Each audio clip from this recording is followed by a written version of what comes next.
9 entschlossene Männer, ein Ziel. Diese alte Landmaschine im Dörfchen Brüx bei Coburg. Ein Rekordlader aus der legendären Landmaschinenschmiede Eicher, Baujahr 1963. Die Schlepperfreunde Schmölz wollen ihn vor dem weiteren Verfall retten. Das Wichtigste ist der Schriftzug, dass der noch zu sehen ist. Wir möchten dann historisch Heu aufladen, weil das ist ja der Vorgänger noch für einen Ladewagen. Und möchten das dann im Sommer mal ausprobieren. Bei der Bauernfamilie Hartlieb stand der Lader 6 Jahrzehnte lang wenig benutzt in einer Scheunenecke. Ja, ich bin echt ganz froh, dass es eben nicht auf den Schrott kommt und finde es gut, dass eben die Jungs dem Teil sich annehmen, das wieder restaurieren und das eben der Nachwelt nachgehalten wird, wie das mal früher gemacht worden ist. Jetzt müssen die 9 Jungs das Vehikel erst einmal auf ihren geliehenen Lastwagen verfrachten. Und im Sommer soll er wieder laufen? Komm, mach. Komm her, komm wieder her. Wir müssen halt alle zusammen helfen, ne? Ne, da werden wir das Ding schon gängig bringen. Das ist, ne? Ja. Gängig bringen, schön und gut. Aber jetzt muss das gute Stück erst einmal heil nach Schmölz im Landkreis Kronach. Jetzt die Schwierigkeit, die Kameraden wollen ihn umlegen, damit er nicht so hoch ist für den Transport. Und jetzt müssen wir sehen, dass wir ihn umgekippt kriegen. Nach einer Stunde ist alles erledigt. Als Kaufpreis sind 150 € ausgemacht.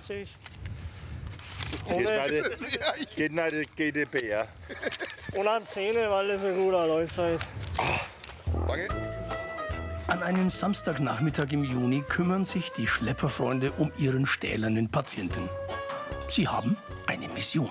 Es geht schon eigentlich so um das Ganze drumherum auch mit, um die landwirtschaftliche Kultur. Ich sage immer, eigentlich ist es fast ein bisschen wie so ein Kulturpflegeverein. Das ist ein langes Loch da hinten. Einen neuen passenden Keilriemen konnten sie auftreiben. Viel alter Schmutz muss weg und die Antriebsketten werden nach tagelangem Ölbad auch wieder geschmeidig. Aber eine ist zu lang. Ein Kettenglied muss noch raus. Alle fasziniert die technische Raffinesse, mit der die legendären Gebrüder Eicher vor 60 Jahren diese Maschine gebaut haben. Die Unternehmer, ja, da sind die Bauern halt hingekommen und haben gesagt, wir brauchen jetzt die und die Maschine. Und die Eicher haben halt gesagt, ja, wir werden das jetzt einmal probieren und bauen da was. Und so sind halt viele Maschinen für Eicher entstanden. Nun sind die Vereinsmitglieder gespannt auf den ersten Probelauf nach 61 Jahren. Idealfall ist es so, dass wenn wir es dann einmal ausprobieren, dass nichts davor fliegt. Matthias Bauer startet seinen Eicher Einzylinder. Und gleich danach die Antriebszapfwelle für den Rekordlader. Pickup und Schnecke drehen sich. Die Förderarme schwingen geschmeidig. Nichts scheppert, nichts fliegt davon. Der 16 PS starke Eicher-Traktor und der Rekordlader sind fit für die Heuernte. Endlich kann Matthias Bauer für seine Angus-Rinderherde Futter ernten, wie in den 1960er Jahren. Die Schlepperfreunde starten ihre Zeitreise. Mit einer sogenannten Heumarsch warten sie das Heu. Und dann legen sie mit ihrem Rekordlader los. Er ersparte einst das Beladen der Fuhrwerke mit Gabeln und reiner Muskelkraft. Das war der Beginn einer rasanten Modernisierung in der Landwirtschaft. Damals ernährte ein Bauer noch 10 Menschen, heute sind es 140. Einst kostete der Rekordlader 3.580 Mark.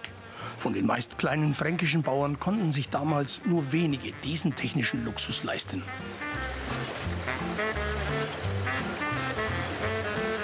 Was heute geradezu gemütlich wirkt, war in den 1960er Jahren eine enorme Beschleunigung. Bei ihrer historischen Heuernte kommen die Schlepperfreunde zunächst gut voran. Der angespannte 28 PS Eicher Tiger verfügt über reichlich Kraft. Doch plötzlich staut sich das Heu im Lader. Hat der Fahrer zu arg aufs Gaspedal gedrückt? Oder ein Bedienungsfehler?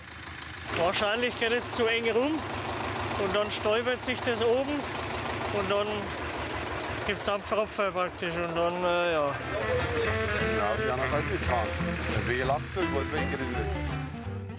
Kein Problem. Die Schlepperfreunde haben ja noch einen zweiten, nochmals 6 Jahre älteren Eicher-Rekordlader in Reserve. Den spannen sie kurzerhand als Joker vor den kleinen Einzylinder-Eicher. Weiter geht's. Und wie? schon Wahnsinn, wie die mit primitiven Mitteln früher sowas entwickelt haben. Und das funktioniert tatenlos. Das ist jetzt 70, 80 Jahre alt, die Mechanik. Und funktioniert echt klasse, echt klasse. 2 Stunden brauchen die Schmölzer Schlepperfreunde für einen halben Hektar Heuernte. Moderne Landtechnik macht das heute in 20 Minuten. Egal, die Truppe genießt ihre historische Rekordernte mit den Oldtimern.